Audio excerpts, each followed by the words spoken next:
Last class में हमने discuss किया था डेटा स्ट्रक्चर के बारे में, the algorithm of data structure. और बेसिकली डेटा स्ट्रक्चर होता क्या है, उसके examples.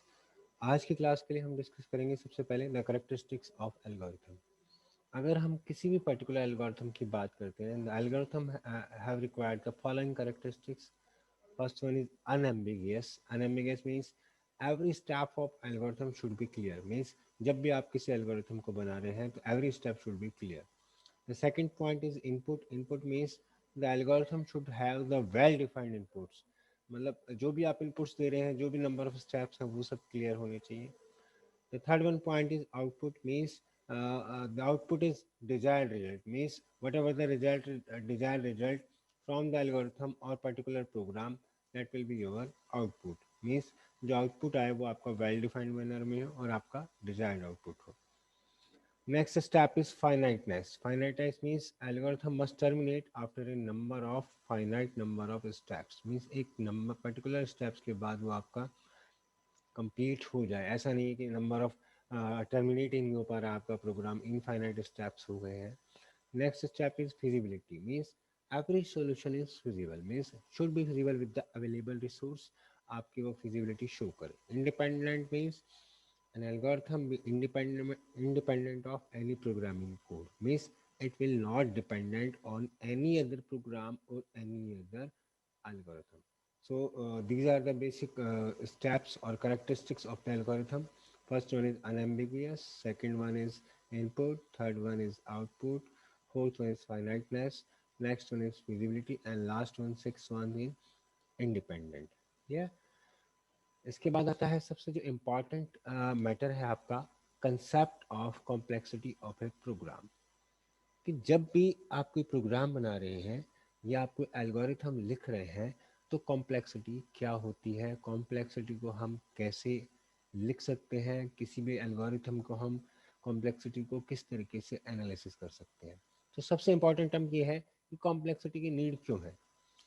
The first one important thing is when you are writing an algorithm and you are comparing the different kind of algorithm, so there is a need of efficiency. Which algorithm is efficient and which algorithm is better? For mapping the algorithm efficiency, there is a need of complexity. And on behalf of complexity, we can find out the efficiency of a particular algorithm. Means we can analysis of an algorithm on the behalf of the complexity. Means कोई भी algorithm है उसको आप directly उसकी feasibility को आप नहीं check कर सकते, उसकी एफिशिएंसी को चेक नहीं कर सकते. On behalf of the complexity you can find out the efficiency of a particular algorithm. And the efficiency of an algorithm depend on the two major criteria. One is space and another is time complexity. Means किसी भी algorithm की performance आप complexity के बिहार पर find out करेंगे. और complexities जो होगी वो आपकी दो टाइप की होगी. One is space, another is time complexity. First one, the definition of an algorithm. कि एल्गोरिथम होती क्या है, आप उसको किस तरह से पर्टिकुलरली यूज कर पाएंगे. तो the complexity of an algorithm M, किसी भी एल्गोरिथम एम की complexity, the complexity of an algorithm M is the function F N which gives the running time and storage space. Means एक तो time चाहिए आपको और एक उसकी स्टोरेज कैपेसिटी चाहिए. Storage space requirement of the algorithm in terms of the size and of the input data. Means suppose I am taking the algorithm m and there are the n inputs. The function fn of an algorithm m which gives the time and space requirement of the algorithm in terms of the input data. There are the two type of complexity. One is time and second one is space complexity. तो किसी भी algorithm की complexity निकालनी है तो आपकी दो types होगी. One is time and another is a space complexity. Clear. तो आप मतलब परफॉर्मेंस अगर आप मेजर करना चाह रहे हैं तो दो बिहाफ पर आप परफॉर्मेंस मेजर कर सकते हैं. एक टाइम के बिहाफ पर और एक आपका स्पेस के बिहाफ पर. मीन्स अगर हम देखें तो कॉम्प्लेक्सिटी आपका दो तरीके से है. One is space, another is time. But there are the three kind of cases in different kind of complexity. इन दोनों ही कॉम्प्लेक्सिटी के अंदर केसेस थ्री होंगे. One is best case, second one is average case and third one is worst case. Best case means आपका best time, minimum time. Average means medium range होगा दोनों. Best और वर्स्ट के बीच का ये केस होगा. Worst means maximum amount of time required for a particular algorithm or for a particular program. Firstly, we will discuss about the space complexity. Space complexity means किसी programme को या किसी भी एल्गोरिथम को रन करने के लिए जितना भी आपको स्पेस रिक्वायर्ड है कंप्यूटर मेमोरी के अंदर, वो आपका कहलाता है space complexity. The space complexity of an algorithm is the amount of computer memory it needs to run and compute the results basically. And the time complexity of an algorithm is the amount of time that computer need to run and compute the result. Means basically in time complexity we are using the term time, and for a particular program or for a particular algorithm the total time required means उसको run करने में, उसको execute करने में, उसके instruction part pass on करने में, उसको कंपाइल करने में जितना आपका टाइम लगेगा वो आपको कहलाएगा टाइम कॉम्प्लेक्सिटी. क्लियर? दो टर्मिनोलॉजी है, one is space another is time. अब इन दोनों ही कॉम्प्लेक्सिटी के अंदर आपके तीन तरह के केस होते हैं. First one is best case, worst case और एवरेज केस. अगर हम बेस्ट केस की बात करें तो बेस्ट केस के अंदर क्या होगा? बेस्ट केस के अंदर आप यूज करेंगे शॉर्टेस्ट टाइम. ठीक है, shortest time to execute the algorithm with the least amount of work. Means आपको सबसे कम टाइम लगना चाहिए, वो कहलाएगा आपका बेस्ट केस. अगर हम बात करते हैं searching algorithm, for a searching algorithm the best case would be if the element we are searching for found at the first position. Suppose I am searching for a house number 1, and in a street particularly there are the 20 houses, house number 1 to house number 20. So first one I will find, I want to find out the house number 1. At the first position I will find out the house number 1. So this is the least time. Suppose I am finding out the 5, so it will take around the 5 step. सो अगर आपको पहली position पर ही कोई चीज़ मिल रही है तो उसके लिए आपको सबसे कम टाइम लग रहा है, तो वो कहलाता है आपका बेस्ट केस. क्लियर? और ऐसे अगर वर्स्ट केस की बात करें तो वर्स्ट केस में क्या होगा? आपका मैक्सिमम अमाउंट ऑफ टाइम, जितना आपका समय सबसे ज़्यादा लग सकता है. मैक्सिमम केस क्या हो सकता है? किसी पर्टिकुलर कॉलोनी के अंदर, स्ट्रीट के अंदर आपके 50 हाउसेज हैं. आप किसी हाउस को सर्च करना चाह रहे हैं, आपने पहले ही पोजीशन से स्टार्ट किया और आपको वो पर्टिकुलर 50th पोजीशन पर मिल रहा है, तो वहाँ पर आपको सबसे मैक्सिमम टाइम लग रहा है. या फिर आपको वो चीज़ मिल ही नहीं पा रही है, वहाँ पर आपकी सर्चिंग फेल हो जा रही है, तो वो पर्टिकुलर आपका वर्स्ट केस हुआ. मीन्स अगर हम लीनियर सर्च की बात करें, when the element is found at the last position और your searching fail means your element was not found, so this is the case of worst position, worst case. And last one is the average case. Average case of algorithm should be the average number of steps. means उसके अंदर आपके total जो steps होंगे वो आपके average होंगे. Now the definition of complexity. Definition इस चीज़ को हम पहले भी डिस्कस कर चुके हैं. कोई सपोज आपकी एम एल्गोरिथम है, एन इज इनपुट, आपका साइज ऑफ डेटा है, तो फंक्शन एफ एन के थ्रू आप उस पर्टिकुलर कॉम्प्लेक्सिटी को डिफाइन करते हैं. लेकिन यहाँ पर आपको दो चीज़ टर्मिनोलॉजी यूज होती है, one is time and another is space. These are the two main factors. On behalf of these two factors you are find out the efficiency of an algorithm.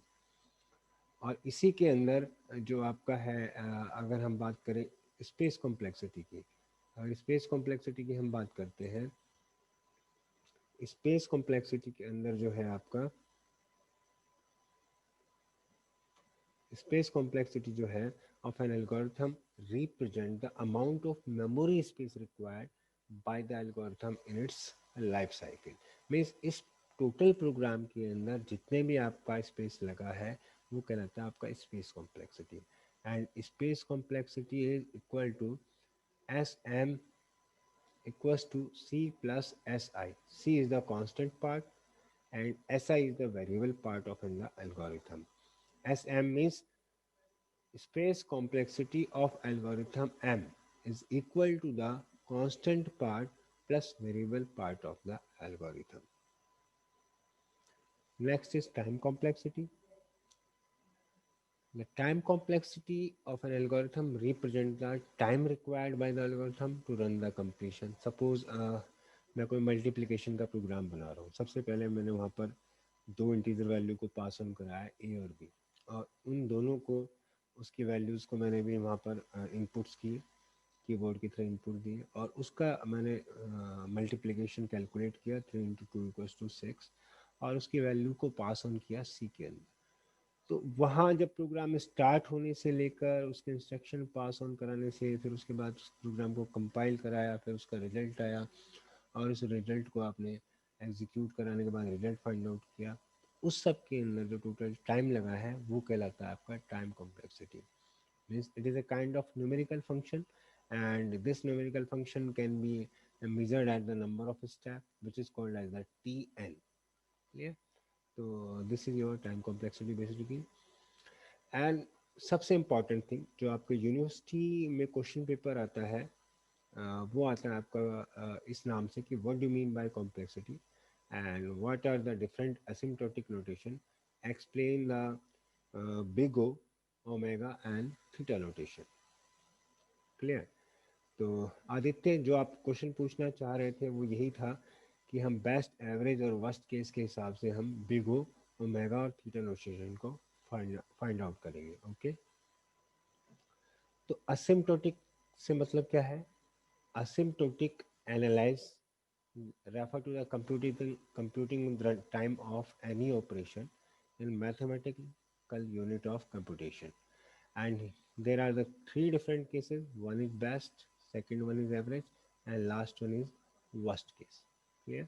There are the three cases. अभी हम देखेंगे इसमें three cases किस तरह से हम discuss करेंगे. Following are the different cases, different notations, different asymptotic notation. First one is big O notation. यहाँ देखिए मैंने साइड में लिखा भी है big O notation. Means it measures the worst case time complexity. उसके बाद आता है आपका omega notation. It measures the best case time complexity. Next one is the theta notation. Means it measures the average case time complexity. Means यहाँ पर आपकी तीन complexity हुई. हम देखें वर्स्ट, तो वर्स्ट है आपका big O, means maximum amount of time required. Second है आपका बेस्ट, बेस्ट बेस्ट से मीन्स मिनिमम टाइम रिक्वायर्ड, जिसको हम बोलते हैं ओमेगा. नेक्स्ट है आपका average, means middle value of big O and omega. Means यहाँ पर अपर बाउंड भी होगा और यहाँ पर लोअर बाउंड भी होगा, वो कहलाता है आपका थीटा नोटेशन. तो इन तीनों नोटेशंस को हम असिम्प्टोटिक नोटेशन कहते हैं, जिसके थ्रू हम बेसिकली टाइम कॉम्प्लेक्सिटी हम फाइंड आउट कर सकते हैं. ठीक है. अब वन बाय वन हम सभी को देखेंगे कि किसमें क्या होता है. इसको ग्राफिकल फॉर्म से भी देखेंगे. तो सबसे पहले जो आता है आपका big O notation. Big O notation क्या है? The notation big O N is the formal way to express the upper bound of an algorithm's running time. Means इसके थ्रू आप किसी भी एल्गोरिथम का आप अपर बाउंड जो है वो आप फाइंड आउट कर सकते हैं. ठीक है. अपर बाउंड से मतलब maximum value. It measures the longest amount of time of an algorithm. Means कितना मैक्सिमम उसके अंदर टाइम लग पा रहा है. ठीक है. तो big O of F of N equals to G N. There exist C. C is what? Constant value. Constant value की वैल्यू हमेशा अपर देन जीरो है, and N zero such that F N is lesser than equals to C of g of n, means c multiply g of n for all values of n is greater than n0. Means कहने का मतलब क्या है? हमेशा gn की value, means जो upper bound है आपकी वैल्यू, उसकी वैल्यू फंक्शन fn से ज़्यादा होगी या इक्वल होगी. मीन्स अगर मैं यहाँ बात करूँ तो this is gn and this is fn. तो c dot gn, function gn is greater than always F N. मीन्स ये जो है, ये जो जी एन है यहाँ पर, ये आपकी अपर बाउंड को बता रहा है बेसिकली। मीन्स यहाँ पर आप मैक्सिमम टाइम ले पा रहे हैं, उसकी अपर बाउंड को आप ले पा रहे हैं। तो इस तरह से बिग ओ नोटेशन है जो कि आपका लॉन्गेस्ट अमाउंट ऑफ टाइम बताता है, एल्गोरिथम का एक अपर बाउंड बताता है। और ये तीनों ही टर्मिनोलॉजी आपके टाइम कॉम्प्लेक्सिटी के टर्म में है। तो असिम्प्टोटिक नोटेशन जो है बेसिकली आपका वो टाइम की टर्म में है। इसके बाद नेक्स्ट आता है आपका omega notation. Omega notation is the formal way to express the lower bound of an algorithm running time basically। Means ये जो बताएगा आपका, ये लोअर बाउंड को बताएगा। मीन्स जहाँ पर भी आपको best amount of time required होगा वो चीज़ ये आपको शो करेगा। Best amount of time means जहाँ पर भी आपको मिनिमम टाइम लग पा रहा है, ये आपकी लोअर बाउंड को बता रहा है। और इसके अंदर आपको best amount of time of an algorithm means omega of function F of N equals to G N. बस यहाँ पर आपको लोअर वैल्यू लेनी है, वहाँ पर आप अपर वैल्यू ले रहे थे, ये डिफरेंस है। Omega of F of N equals to G N, वही सी की वैल्यू आपको हमेशा अबव जीरो लेनी है and N zero, such that G of N is lesser than of C dot F N. वहाँ पर आपने उल्टा लिया था, रिवर्स लिया था। यहाँ पर फंक्शन एफ एन ऊपर है और जी एन आपका लोअर बाउंड है। मीन्स ये बता रहा है आपकी लोअर बाउंड को, मीन्स आपकी बेस्ट अमाउंट ऑफ टाइम, ये जहाँ पर भी आपका मिनिमम टाइम लग पा रहा है वो कहलाता है बेसिकली आपका ओमेगा नोटेशन। बिग ओ के अंदर क्या था, अपर बाउंड था। ओमेगा के अंदर क्या है आपका बेसिकली लोअर बाउंड है। और एक लास्ट रह गया आपका theta notation. Theta notation average value है, उसके अंदर आप अपर बाउंड भी लेंगे लोअर बाउंड भी लेंगे तो मिडिल वेयर जो आएगा वो आपका थीटा नोटेशन कहलाएगा। तो अगर हम थीटा नोटेशन की बात करते हैं, the notation theta N is the formal way to express both the lower bound and the upper bound of an algorithm running time। Means अगर मैं बात करूँ theta of F of N equals to gn if and only if gn equals to big of f of n and gn equals to omega of f of n for all values of n is greater than n0। Means अगर हम यहाँ देखें तो यहाँ पर जो F N है आपका अपर वैल्यू और middle value, means upper bound यानी बिग ऑफ एन और लोअर बाउंड यानी ओमेगा ऑफ एन, इन दोनों के बीच में एग्जिस्ट करता है।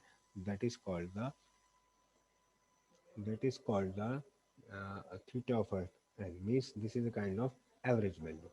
आज जो हमने आपके टॉपिक डिस्कस किए एक बार रिव्यू कर लेते हैं। किसी को कोई डाउट हो तो लास्ट के आप 5 मिनट्स में आप क्वेश्चन भी पूछ सकते हैं इसके बारे में।